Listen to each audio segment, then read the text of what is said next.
Halo semuanya, perkenalkan nama saya Maria Trisantiana. Di video ini saya akan membahas tentang sistem apa yang dialami sehingga kita melakukan korupsi, akibat yang didapat dari tindakan itu, dan bagaimana cara memperbaiki tindakan itu. Tetapi sebelum itu, mari kita bahas terlebih dahulu pengertian korupsi.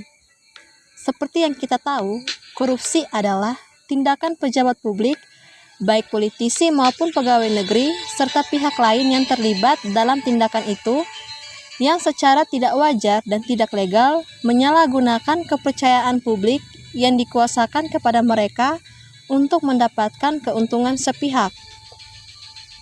Beberapa contoh kasus yang pernah terjadi di negara kita yaitu kasus korupsi Jiwasraya, Hambalang, dan masih banyak lagi.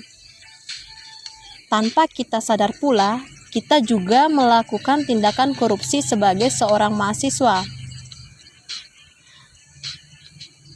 Nah, apa saja tindakan korupsi itu? Mari kita bahas.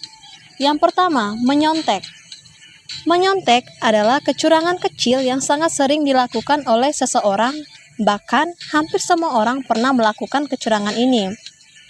Lalu apa hubungannya penyontek dengan korupsi?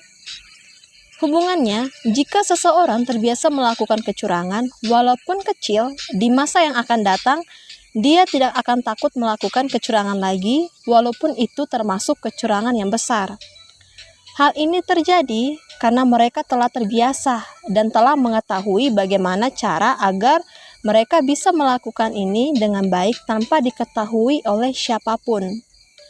Yang terjadi ketika kita menyontek adalah kita akan malas belajar, tidak percaya diri, dan bisa menghalalkan segala cara untuk mendapatkan sesuatu. Tentu hal ini bukan hal yang baik, bukan? Yang kedua, terlambat masuk kelas. Hal ini termasuk dengan korupsi waktu. Sebagai seorang mahasiswa, korupsi waktu dianggap sebagai sesuatu yang lumrah. Misalnya, datang terlambat atau titip absen ketika berhalangan hadir. Fenomena demikian yang membuat masyarakat Indonesia tidak produktif dan kurang bertanggung jawab pada ketepatan waktu dibandingkan masyarakat dari negara lain, misalnya Jepang, Amerika, atau Eropa. Nah, untuk mengatasi hal-hal demikian atau perilaku demikian, kita perlu menanamkan nilai-nilai anti korupsi dalam hidup kita. Lalu, apa saja nilai-nilai anti korupsi itu? Mari kita bahas. Nilai anti korupsi yang pertama yaitu kejujuran. Orang yang jujur adalah orang yang dapat dipercaya, lurus hati, dan tidak berbohong, dan tidak melakukan kecurangan. Nilai yang kedua, kepedulian. Peduli adalah sikap dan tindakan memperhatikan orang lain dan lingkungan sekitar. Yang tiga, kemandirian, yaitu dapat berdiri sendiri, tidak bergantung pada orang lain. Yang keempat, kedisiplinan. Disiplin berarti patuh pada aturan. Yang kelima, tanggung jawab.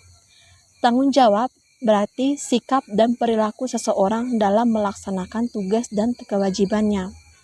Yang keenam, kerja keras, yang berarti pantang menyerah, terus berjuang dan berusaha. Yang ketujuh, kesederhanaan. Artinya, kita menggunakan sesuatu itu secukupnya saja dan tidak berlebihan. 8. Keberanian. Berani berarti tidak takut dan gentar, hati yang mantap, dan rasa percaya diri yang besar. Dan yang terakhir yaitu keadilan. Adil berarti tidak berat sebelah dan juga berarti perlakukan yang sama untuk semua orang. Dengan kita menanamkan nilai-nilai anti korupsi dalam diri kita, maka kita bisa menjadi pribadi yang lebih baik lagi dan kita bisa sama-sama mencegah dan melawan korupsi. Yang terakhir, korupsi bukanlah budaya yang tak seharusnya dilestarikan atau dipelihara. Wahai generasi muda penerus bangsa, jangan biarkan dirimu menjadi bagian dari tradisi jahat dan tak bermoral yaitu korupsi.